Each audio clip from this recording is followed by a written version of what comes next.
Hello, hello. Thanks everyone for being here. Thank you so much for inviting us. It was such a pleasure to get a call from Apple and bring Decoded Fashion to London once again. I also want to thank Faye. Many of you know Faye. She manages our community here in London. Faye's back there. Thank you so much, Faye, for putting this together. Our meetups have a very defined format. They start with an industry chat on the intersection of fashion and tech, or a presentation, an interview, and then we move on to demos from startups that we think you should know, startups that we find all around the world. So tonight we are focusing on social shopping and fit. We're going to start with a story, a quick story of Decoded. Many of you don't know Decoded Fashion. And then we're going to move on to a chat on fit, one of my favorite topics. And then you're going to see two demos from Shoreditch, right? Two startups, social shopping startups that we love. They're brand new, that you should know. Okay, so the story starts in 2011. That's when a bunch of startups started popping up, really tackling this notion of disrupting fashion and retail. They all started in a social kind of way. Remember snap a picture, share with your friends? There was a bunch of that. In New York, my God, there was one in each corner. And I could see all of that excitement bubbling up. And we also saw a lot of discounting. We saw guilt and so many in that category, right? But more innovation was coming up our way. On the other side, I saw an industry that was a little unaware of the power of these technologies and not really talking to them, taking meetings with them, with the little guys, with the startup guys, who are these people? And no collaborations were really taking place. So I started thinking about this. How can we create a platform to bring both worlds together and have both kinds of people in the room, creators, designers, heads of brands, and startup founders, and see what happens? So that was 2012, New York. It was the first event in the world at Lincoln Center that brought together high caliber brands with amazing startups. Like that day, there were people who didn't know what Tumblr was and Pinterest was. And that day, DKNY announced its Tumblr, Calvin Klein announced its Tumblr. It was a beautiful event. I want to show some visuals for you. I don't want the audio to be too loud, so I'll talk over. And it was pretty surreal. We show a mix of hardware, software. We had panels and presentations. The event itself was not really disruptive. What was disruptive was the audience. The mix of the audience was about 700 people. Events at that stage, they were in the industry, they were invitation only. There were membership or there were industry only. And if you were a founder trying to meet a brand or learn more, there was no way in. This was the first event that you could buy a ticket or present, be part of it, a little more democratic. Then where do we go from there? Well, we set our eyes in London. There was some Shoreditch Tech City excitement going on here. I hopped on a plane, came here to check it out. And we had great support. We had great support from Index Ventures, edited from Shoreditch, and Marks and Spencer. We made an announcement, $50,000 for the best idea of fashion and tech, best early stage startup. And it was a young British girl who won the competition, Snap Fashion. And it was really cool to show them to show the industry other ideas aside from snap a picture, social. There were so many things that day, augmented reality. It was mind-blowing. So that's when we started the competition. That day we also recognized Natalie Massenet for being this incredible figure that came from a tech company. I mean, we see Net-a-Porter as a tech company of sorts, becoming a leader for the industry worldwide. And it happened right here in London. So where do we go from there? We saw that startups from around the world, they still did not have access to the world's top brands. So what can we create to give them access to that? Oh, sorry. Let's rewind. There was something that we needed to fix first. There were some problems that startups were missing. B2B problems, great opportunities to work with brands and not just focus on the consumer, but focus on changing the creators, right? Influencing the brands, building with them. So we had the idea, what about a hackathon? Believe me, it took me many months to get the permission to use that word because it sounded illegal. But we did it. We came to Condé Nast, the Council of Fashion Designers of America, and we did the world's first fashion hackathon, and I'm not making this shit up. It's real. I was a journalist for 10 years. This is fact-checked by the New York Times. And it was incredible. So that day, we brought an amazing group of brands. We started the hackathon with designers giving their problems, the hackers, the entrepreneurs mixing it up with the UI and creating, imagine creating apps in 24 hours. If you've never seen it, it's an amazing site. And then we had a summit, a big day, a presentation in which the best ones, the 5 of them, the finalists, came to Mercedes-Benz Fashion Week. They presented between Calvin Klein and Ralph Lauren shows. And it was incredible. It was in the tents. But what I want to show you with this slide is that if you have never seen a hackathon, well, get ready. We're coming to London. In May, the fashion hackathon will happen here. The site just went live a couple minutes ago. It's london14.decodedfashion.com. There isn't much there to tip you off on the caliber and amazing celebrities we're going to have that day and brands. But stay tuned, you're going to know. I want to show you what that day would look like here. So you have the hackathon. Very techy environment. We had that day, if you're devs, if you're in tech here in the room right now, that day we had about 600 people registered, 450 people actually took the challenge, 45% of them were women, were female hackers. That was incredible at a national level. That's the beauty of fashion, right? It attracts so many of us. That's Candy Pratt's prize from Vogue. Believe me, that was her first hackathon. And then what you see, it's the finalists being chosen. The head of the judges was Dirk from Style.com. I know you guys love Style.com around here. And that's when we took everyone to the tents. In the tents, we swapped the judges. The judges became top fashion judges, just like it will happen here. It was Zach Posen, it was Gilt, it was the head of the CFDA, and the CEO of Rebecca Minkoff. That's Cucurucha. So that's very, very short video. So see how we transformed the runway to be a tech stage. The technology that's being developed, I think that. And this was kind of funny. I convinced Wired to interview Zach Posen and Vogue to interview Foursquare. This sounds very easy and straight to the point to you, but it wasn't. But at the end of the day, they loved it. It was beautiful, the crossover. All right. I don't want to make you watch long videos here, but I just want to get you excited because this is coming here. And if you have an idea in the room, if you are thinking about jumping the space, if you just want to taste it, be part of it. It's happening in May. All right, what else can we go? So how can startups have access to the world's top brands? Imagine, right? I don't know if you know, the top markets are Paris and Italy. Well, we created something called the Mentorship Hub. And we launched that in Milan with PT. PT for menswear is the world's top stage. And what we did there, we created an area to the left of the stage where startup founders could have meetings with the heads of Prada, Dolce & Gabbana. I mean, they were kind of pitch meetings, but the purpose was really to have feedback on the product. Is the pricing right? Messaging. Do you like what I just showed you? Is there any chance of me working with you ever? That was quite amazing. On the stage, we had Franco Susani from Vogue. We had Renzo Rosso from Diesel. So that we're having again in October. So what do we have here? We have this series of big events. One that was missing in this roster, it's South by Southwest. The site went up yesterday. The Mentorship Hub is going there. We're going to have 40 heads of brands there at South by Southwest in Austin, taking meetings with you. The event's free. If you have a badge, just walk right in. If you don't, just let us know. Be part of our meetup, and you walk right in. No problem. No need to buy a badge.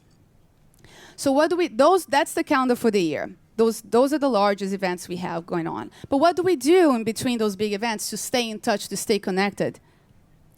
We created the global meetups, like the ones that we have here today. So these global meetups, they are happening right now in 12 different countries. Every week, pretty much, we're hitting a different country. We're about 1,700 members now. So if you're not a member, join. And the upcoming cities on the corner of the slide are cities that we're looking for partners. We are looking for leaders in those cities to head the group for us. This is not us. This is us with the local communities. The local communities are the ones who are in charge of the content. We just guide them. So if you want to know what's next, there's a lot of 3D printing coming up, hardware, wearables. If you really want to be plugged in, if you really want to know the startups that are going to launch and really make a lot of noise months before they do, take off your phone right now or your laptop. Do you have a smartphone? Send me an email. So join our group. And if you send us an email, we'll put you on the alert list and the newsletter. Always tips you off on the best that's out there. But tonight's not about me. Tonight is about our founders. And we're going to bring now to the stage 2 fit technologies that I really love.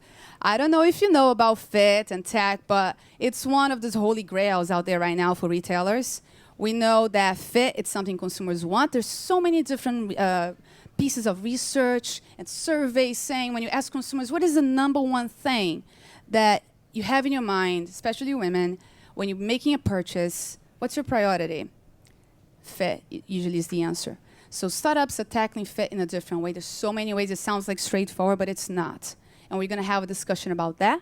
But first, I'm going to let them demo. All right. So indeed, when it comes to sizes between different brands, that's a huge problem in shopping clothing online. You cannot try it before you buy. And you know what? I'm a size small in Timberland. I'm size XXL in Abercrombie & Fitch. In most of the brands, none of you would really know what size to buy. The risk of buying is just way too high. Now, the big difference in online shopping and bricks and mortar shopping, obviously in bricks and mortar, the business model is very simple. You go in, you go to the store, you browse, you try on clothing, and only after you have tried will you buy it. Online is completely the opposite. First you are forced to buy, and then when that package arrives at home, will you be able to try. And one of those, and 25% of all those purchases bought online are being sent back mostly because of the wrong fit. So let's look at what's happening today. Today, the online shops are showing the garments on those beautiful models on standard sizes, beautiful pictures, but you cannot really see how it fits. Obviously, those stores cannot hire hundreds of models in different body shapes like you or you or like me to show those pictures. That would be too expensive. What FitMe does, it asks you to enter your body measurements. It will then show you how this model will go the same shape and size as yourself. And you can see how the size extra small would fit this model, and you can see how tight this looks, and then the size medium looks about right, and the size XL looks a little bit bigger. That's, I believe, at Thomas Pink here in the UK. At Mex, I was trying out myself. I created my model with different face though, and the size medium is. I think actually some people like it like this, right? Show offs. And You look quite buff on that picture. I ended up choosing an extra large, not XXL though. But you see, it's size is a matter of style, not simply are brands differently making the garments. Each of us likes to wear their clothing just differently. When you can communicate this to the consumers, when you as consumers can get this fit information, the risk of buying online is much lower. And when this risk is taken away, the sales will increase, you can buy more easily, and you don't have to worry about returning those purchases. My name's Tom Adiula. I'm the CEO and founder of MeTail. MeTail came about really for me from the combination of 2 things. A personal problem. My girlfriend had real issues with the online and the offline fitting room experience, trying to find stuff that would work for her. And the second part was me seeing some really interesting technology that was coming out of Cambridge University in terms of going from photos of things to 3D shape. So having nearly joined Boo.com, a company which spent $130 million back in 1998 but was far too early, I spent a lot of time looking at this space and wondering why nobody had got round to yet solving the problem of online clothing fit.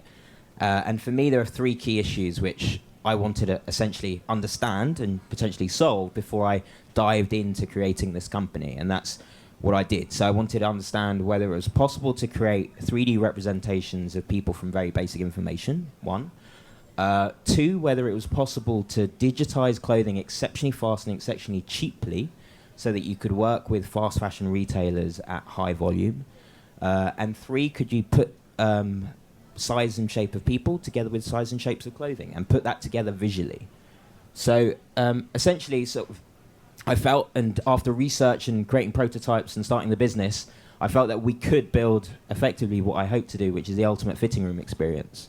And that revolves around being able to allow users to buy clothes and see them on their own body shape, experiment and create whole outfits, so mix and match outfits as you browse a retailer's website the same way that you like to do it in store, and effectively get personalized size and fit recommendations.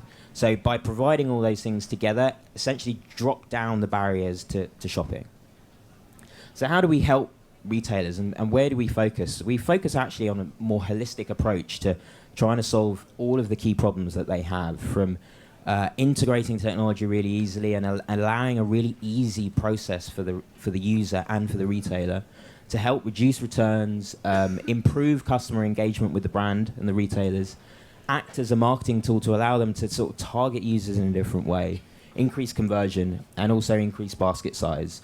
And that's all driven fundamentally by data. So there are lots of other problems as well that we're looking into now. We're only starting to get to grips with. So, for example, of people who are actually a size 12, what is their actual size and shape, and how can that help make better buying decisions for the retailer? As we started and grown now, we actually work with retailers in the UK, Germany, Brazil, and Asia. We effectively launched the company commercially in 2012. 2013, we started building operational scale, and now we're looking to sort of work with retailers wholesale across the globe. And it's not just retailers we work with either. So we have a live show segment with ITV and the This Morning show once a month, where users at home are invited to style the model that's on the show who's come there to ask for help. Ultimately, our goal actually is to be your shopping companion from morning until night across all formats. So we're an enabling technology that allows a user to shop through their own profile rather than a projected ideal. And we aim to be online, in-store, across mobile, through social media and email, TV, and actually through publishing. So you wake up in the morning, you decide what to wear, clueless style, by flicking through your phone. You then read the magazine, see the garment you like, click it through, see it on your body shape, click through to buy. You watch the TV show in the evening, see a garment you like again, see that against your body shape, and click through to buy. So we aim to be in all of those formats. And fundamentally, really, what we're doing is about bringing a new strata of data to the world. So a new strata of data that means that we can make effectively more relevant experiences for consumers, and help retailers make better buying decisions in terms of buying the right type of clothing for their consumers, and also better targeting of those consumers. So we're effectively building out a body shape database, and that is what will sort of help make shopping better over the next 5 years. Because the last 5 years for me has been putting infinite choice onto the internet, and the next 5 years is about deciding what of that infinite choice you actually want to buy, and where, and what will fit you right, and what are the right type of styles for your shape and profile. So let's shake things up a little. So fit, there's so many ways to tackle, right? So when you think of the largest startups out there in the world right now, when I say large, I mean by number of clients using them right now, revenue, they are widgets that you add to the shopping cart. You pretty much add your measurements, or you, by comparing other sizes from other brands, very easy to onboard for the brands. And that's pretty much it. They're mixed results, but that's as far as they go. And then you guys decided that visual was important in a different way, right? You went ahead and made and embraced the assumption that we want to see ourselves in the app, right? I can upload a picture of myself and I see myself. Why? Why does that matter? I mean, I very much felt that the visual element was really important, because actually our senses in buying something is actually in the eyes and the feeling and the touch. So it's all of those senses together. And being able to see combinations of clothes against skin tone and shape is really important in deciding whether you're going to buy something or not. And actually, for us, that's been really strongly validated with the ITV program, because the guest on the show has generally tended to choose the most submitted look by the public rather than stylist choice in the majority of cases. So people can visually see quickly what type of garments and combinations work for different types of body shape. And it's a much faster process than you would imagine by just going on data alone. Just a quick follow-up before I go to Heike. what about aspirational fashion? We know about fashion magazines, about how we want beautiful models and skinny. And I've spoken to so many different brands, and they tell me, you know, if I'm a little overweight, I do not want to see myself in an app while I'm shopping. And that's why we have Vanity Fit. You know, we have sizes. Oh, you're a size 2 when you're supposed to be an 8. Yeah, sure. I mean, I think that there's a difference. There's about sort of selling a lot of stuff, and there's also about the branding stuff. So I feel that, you know, online is not going to take over forever, but it's about actually helping people understand a fit and size relationship that's personal to them, which doesn't mean that you can't have the aspirational as well. And certainly the store and the branding should be about driving that aspiration. But already you've seen some really interesting stuff. I mean, I really like what Rent the Runway does. So, you know, they are actually doing what people look like in the clothes for really high-end luxury brands. And it's had a real, you know, it's been taken and it's worked really well for them. The public have been generating loads of images. It's helped them make better sales. And I think ultimately the luxury end of the market has got to sort of cotton on to it being something that works for people, and it will drive sales in the long run. It's like Olapic too, right? I don't know if you guys know Olapic, but it's about user-generated, how you look in those clothes. So you went the robot route. Why? Why did you dismiss the notion of me uploading my image and you just focusing on the garment? I guess we missed the robot part in, so I'll just describe what we do very shortly. Those pictures that you saw before on those models on different shapes and sizes, those were done using the proprietary shape-shifting robotic mannequins. We press the button, they grow muscular, slim, or petite. I just wish my scientist would make me a button I can press, and my own body would do all of this. And we literally make thousands of photos of each garment on different body shapes and sizes. It's a very cheap and fast process. But this is how you saw those photos. But Liz, before I answer your question about whether the consumers should be able to see their own face or not, let me clarify one thing. When it comes to all of those widgets out there that allow the retailers provide the fitting information, I believe besides MeTail and FitsMe, there's only one company which is almost as strong as FitsMe, TrueFit in the US. That's what I was thinking about. Yes, Bill, well, yeah. I could brag. Right now, FitsMe has more clients like Hugo Boss and QVC than TrueFit, and probably more consumers. What did I just agree to? What did you say? I was like shaking my head, and you made a statement. Let me brag. But now it's about the MeTail lets you consumers upload your own face. We don't. We made that choice. We don't actually allow you to do that. You don't? No. You used Not to. anymore. It wasn't Let us used know. enough. Okay. Oh. All right. So That was a Tesco try when you abandoned that feature? Yeah. Got it. well, we saw some gamey elements into this, but in the end, you know what? Retailers, they don't sell you fashion. They sell you dreams. They sell aspirations.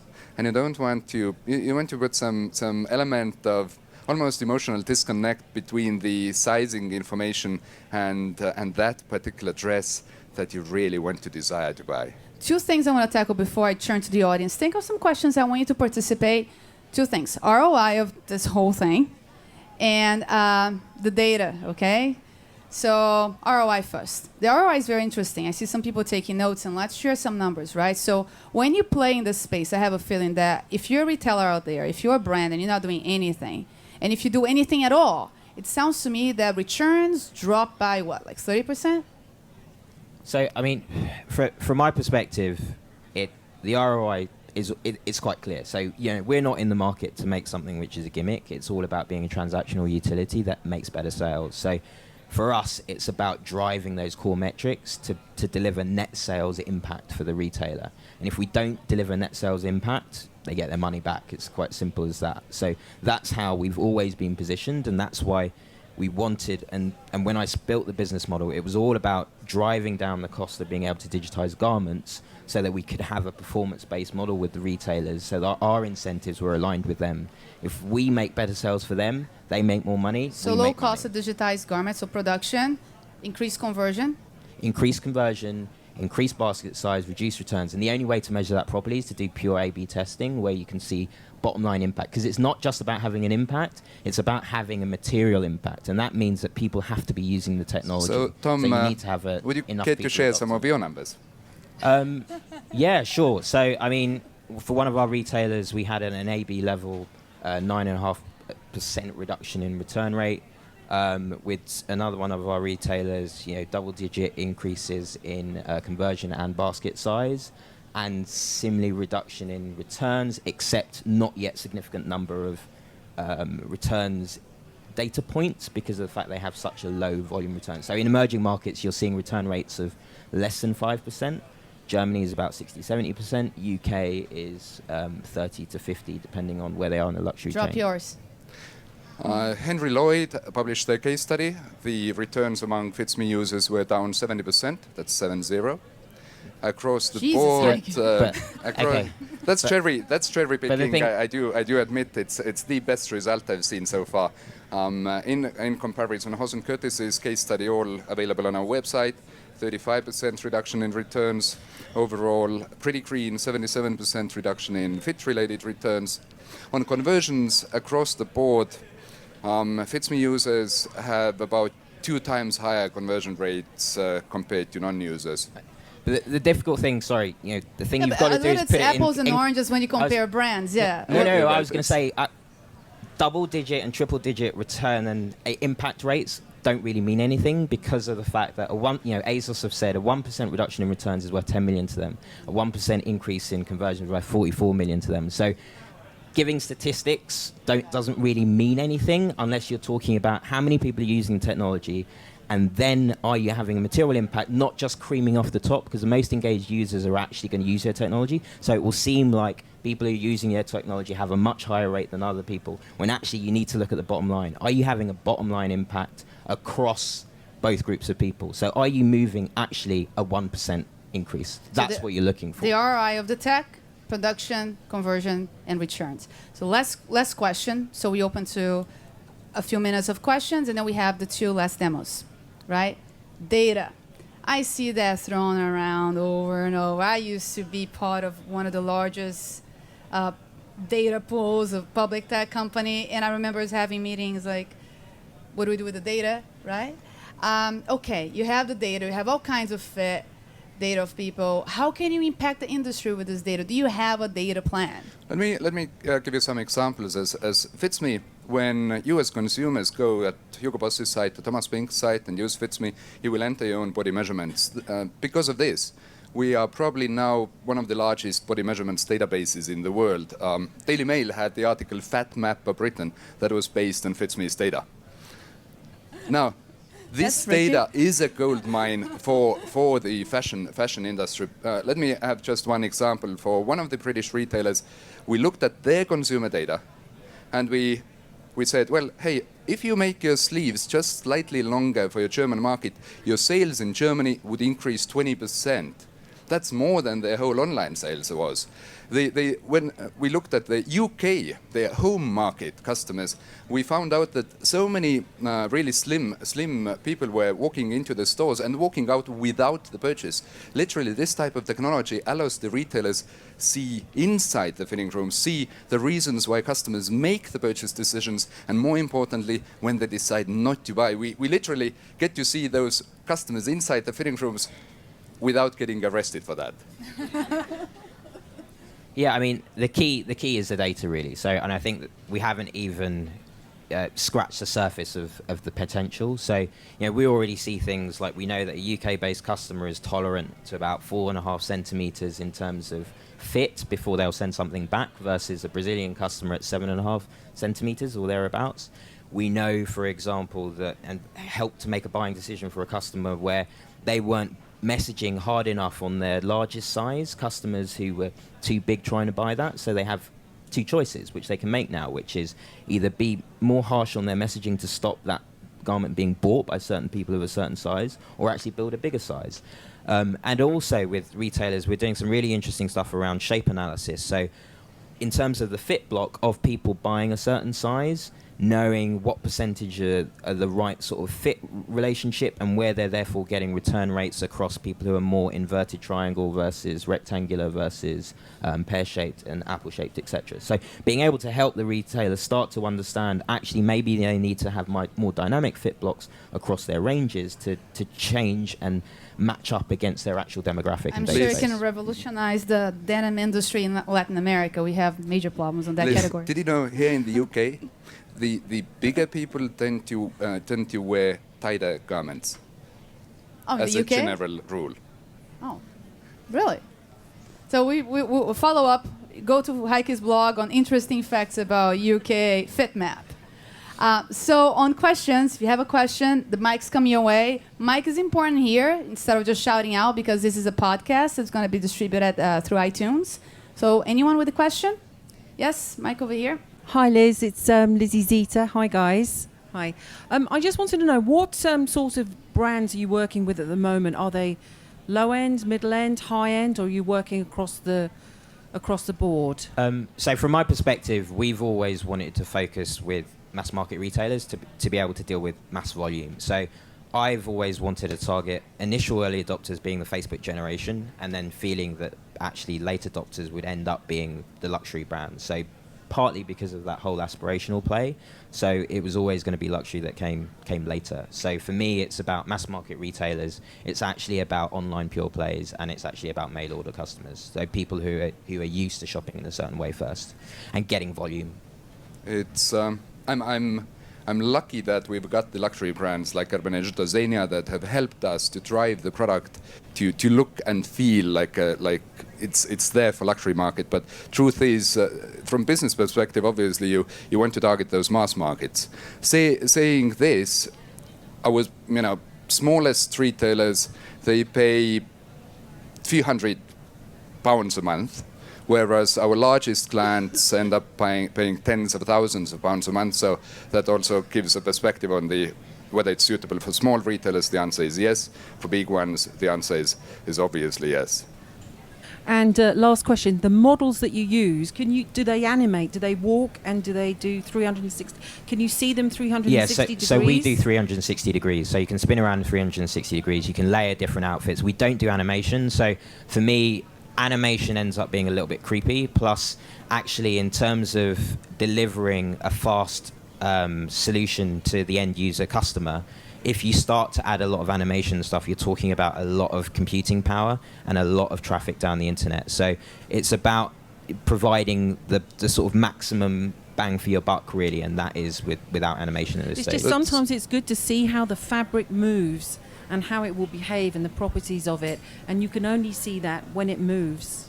Yeah, that's well and true. I mean, I think that's where the interaction on terms of multi-channel and omni-channel comes into play. So users will be using, I think, stores more to understand and learn and educate themselves about fabric, movement and touch, and they'll use online to do essentially their mass market purchasing. And actually, there's an interesting fact. So I remember going into one of the big high street retailers, and they said, actually, the catwalk is proven not to increase conversion. It's just a keeping up with the Joneses play, and that is where you do see movement. I'm wondering, from a technological point of view, how do you integrate? Is it sort of like a plugin, script or something, or is it enhanced? Does it make it worth it for smaller retailers as well, or is there some sort of cost that only makes it worth the while for larger ones? I think our smallest retailer has annual sales of maybe £2 million. I think if the sales are below that, then probably I can give you some free tips after this how to solve the fit issue using different methods. I wanted to add a little bit on your question, though. It was about the 360 degree, and that was a huge philosophical difference that we have. We found out, when I touched before, the aspirational issue of garments, and when you show the people from this angle, we found out that some people would have trouble liking how they look like. Therefore, FitsMe has decided we only look this side and this side. It actually flattens the some body shape, so it creates more beautiful, more fashion-forward images. Whereas this look is, this is something you never experience in brick and mortar fitting rooms either. It's difficult to see yourself from that side, right? Yeah. That's interesting. Last question. So can I just follow up on that one? Sure. Certainly. So in terms of plugin, it's 10-line JavaScript of code, so it's less than a day in terms of integration. And actually, we work with some retailers who've got probably about 10 customers. So we're coming at the market from both the mass market retailers in terms of how we work, but also through our Singtel relationship in Asia, we have a Shopify plugin. So if you're a small, tiny retailer, you can do it all yourself. And we'll be coming up through the long tail as well. Last one. You've all spoken about international markets, and I'm very interested to know, obviously, like being online, you're automatically, able to be international as a company. And I just want to find out a bit more about how that affects your business. And did you actually plan to have customers in different countries, or is there a specific country that you kind of target?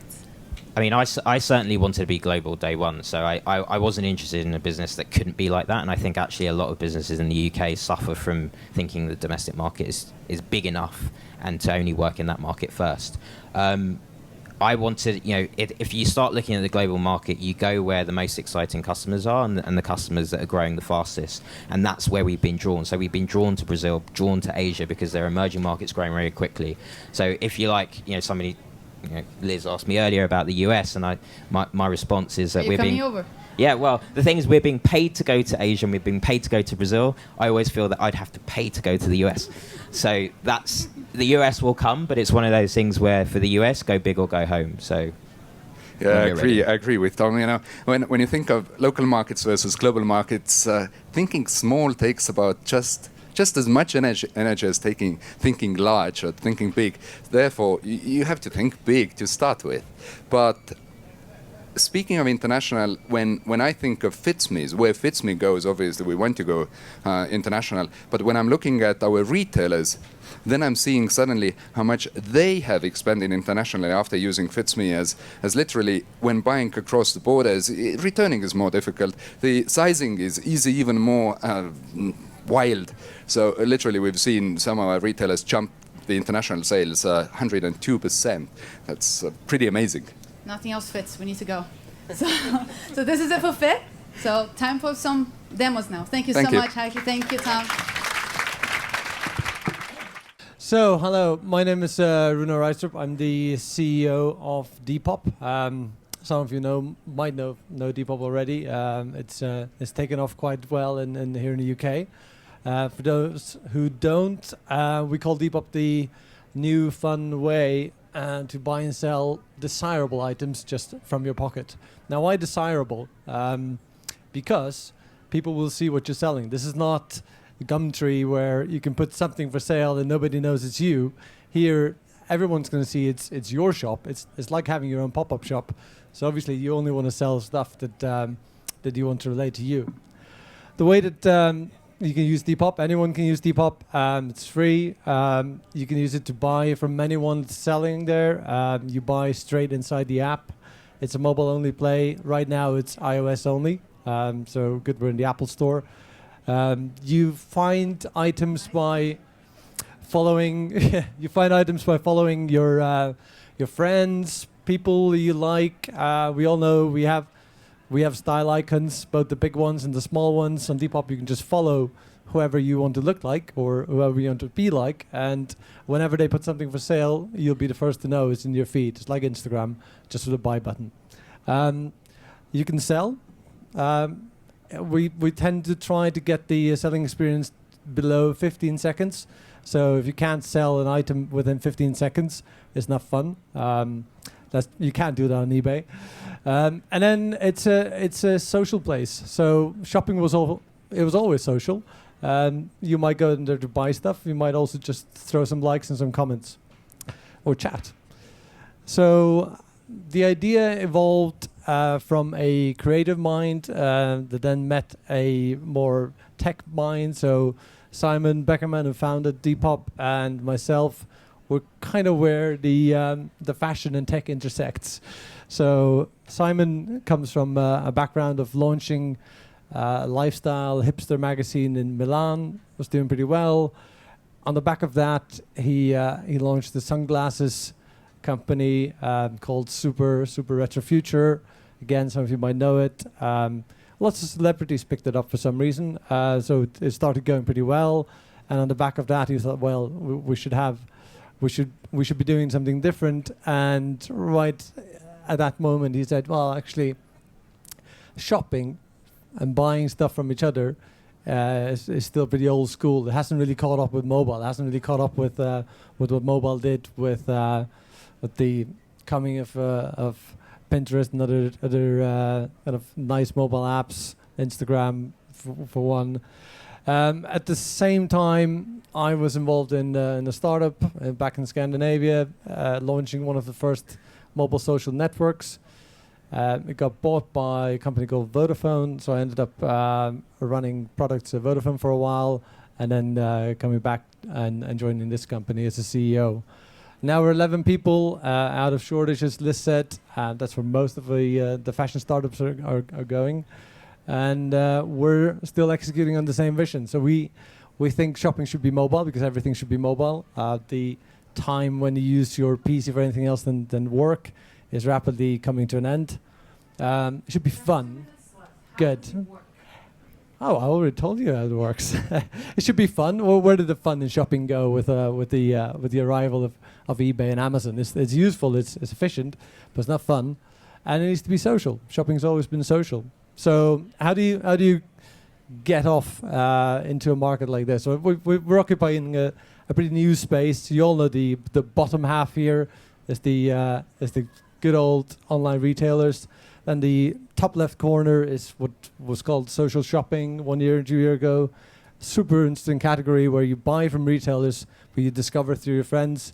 And Depop is in a category where you discover through your friends and you buy through your friends, or peer-to-peer. How do we know we have a market? This is how we know we have a market. Just do a Twitter search.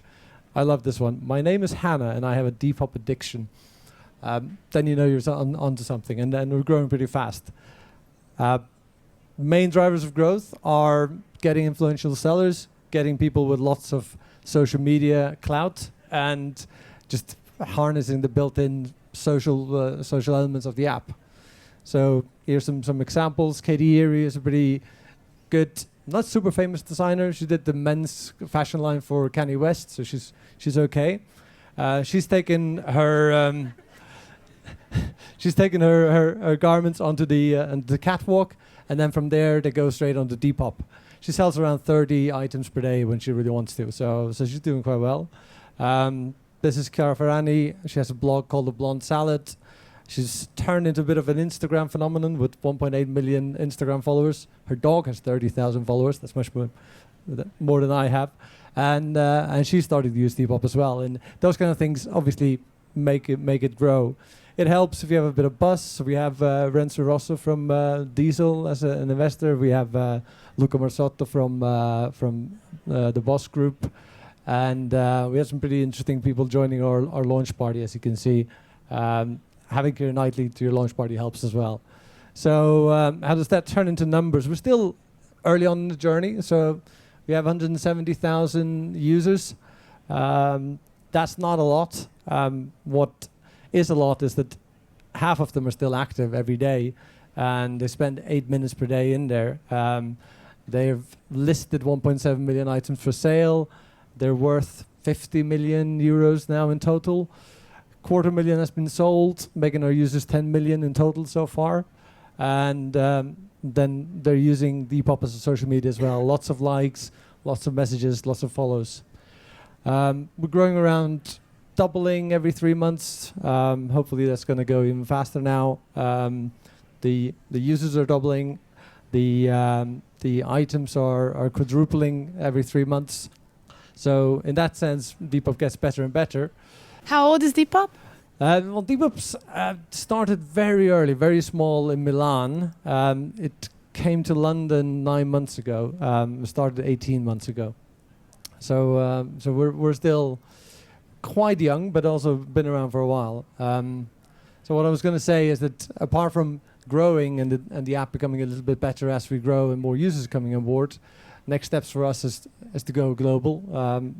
We're quite big in Milan and Italy. We're growing really fast in the UK, and we're going after the US and Sao Paulo and a few of the other markets now. And then the ones of you who don't have an iPhone, you'll be fine in a week's time when we launch the Android version. Thank you. Good. Thank you. So I have time for one question for Depop. Hi, how do you monetize Depop? So we don't charge you for listing an item, but when it's sales and you choose to transact inside the Depop platform using PayPal and Be Safe, we take 10% as a success fee. Got it. Fantastic. Thank you so much. Thank you.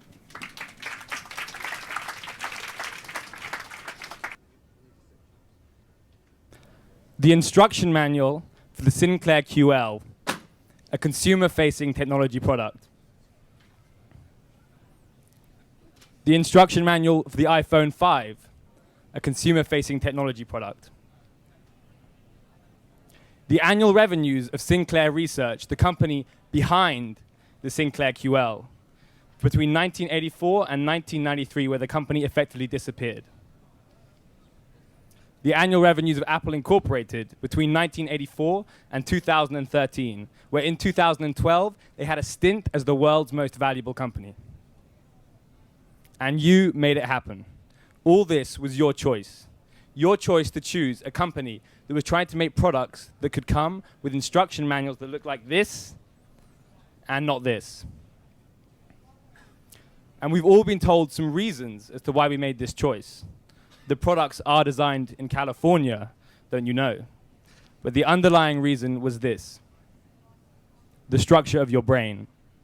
And there are two parts that every technology product talks to. The first is the part that's built to work things out. It's really enjoyable to stretch when you're doing a Sudoku, but we as humans hate to be forced to use it when we don't have to. And this happens when you're trying to do something. And you know exactly what you want to do, but the interface of whatever technology that you're using gets in the way. It slows you down, and it makes you work. The same kind of work that you were doing when you had to pick up one of the instruction manuals from the Sinclair QL and read it to find out how to move a file from one folder to the next. And we hate this kind of unnecessary work. The other part of the brain is where you feel. Feeling is not only this thing that makes life juicy, it's also effortless to do. And when a piece of technology is built to be intuitive, it's this part of the brain that it's talking to.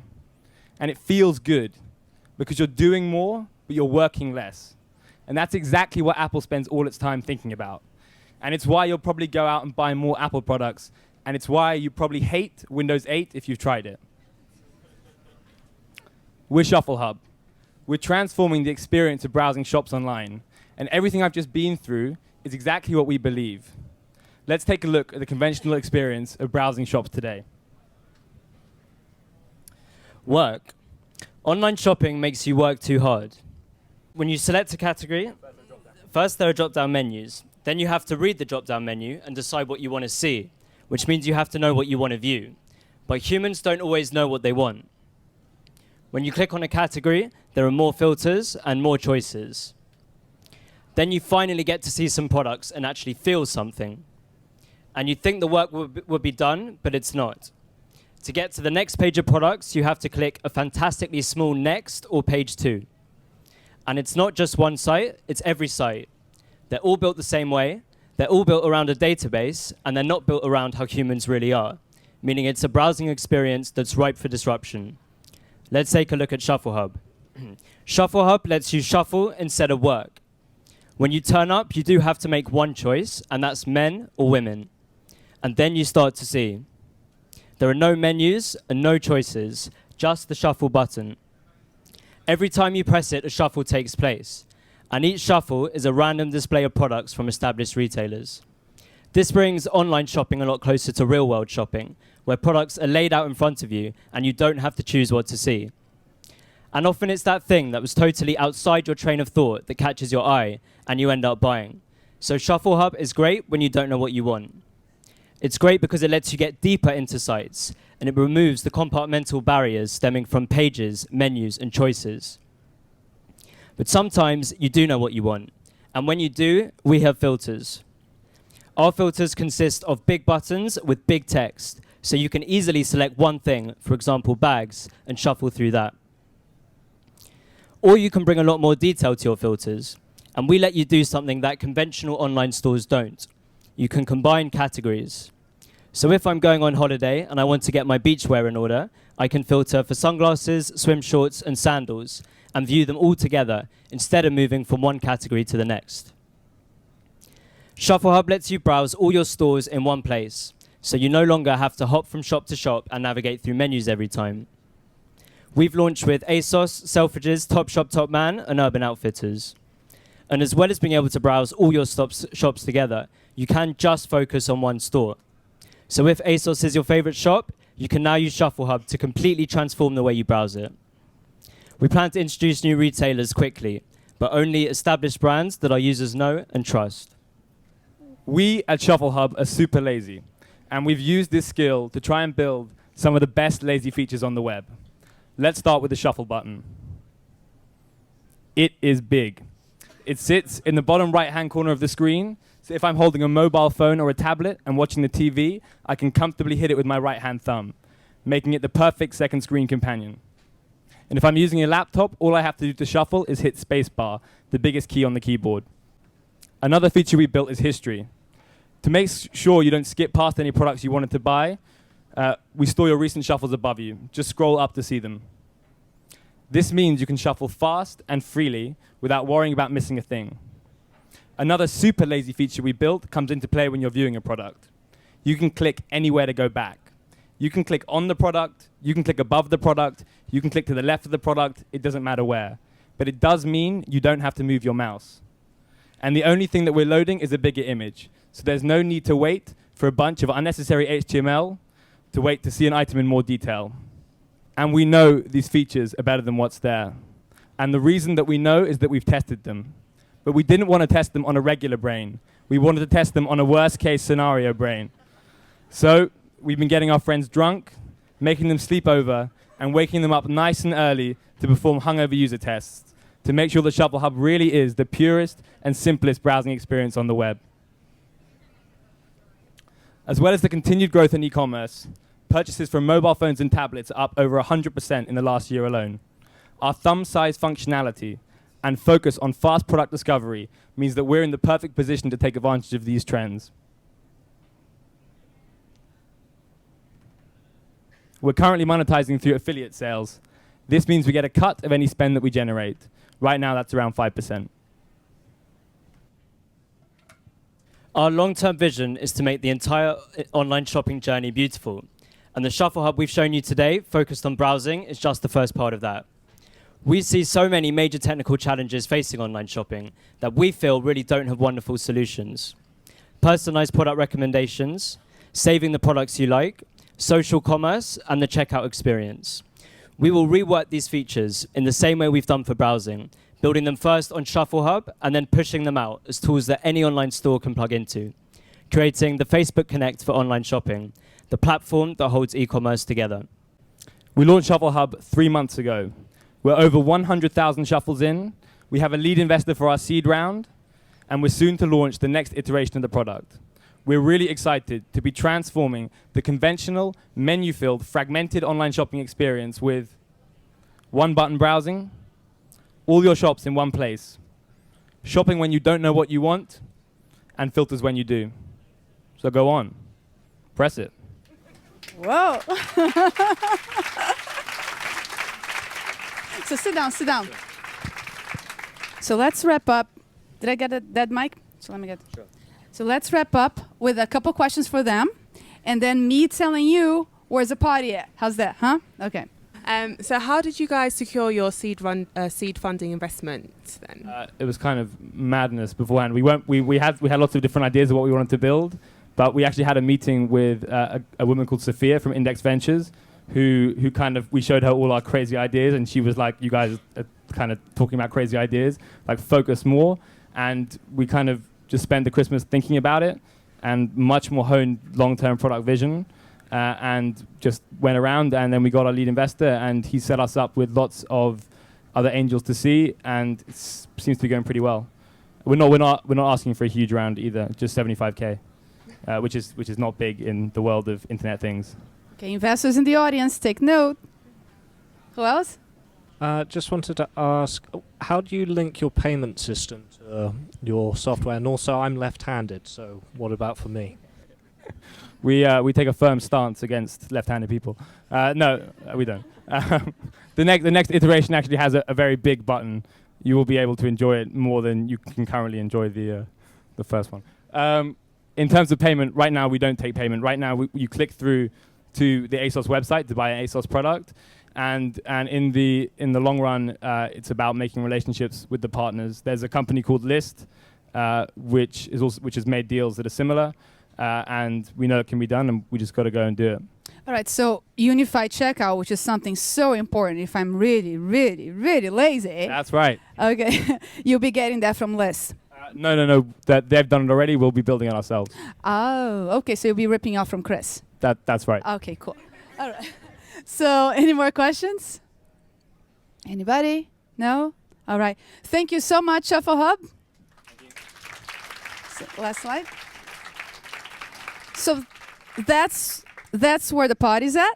I'm going to head there right now. If you have questions for Decoded Fashion, if you want to know more, join me there. And please keep in touch. Join the team. I'd love to know more about you. Thank you so much for coming tonight. I really appreciate it. Have a good night.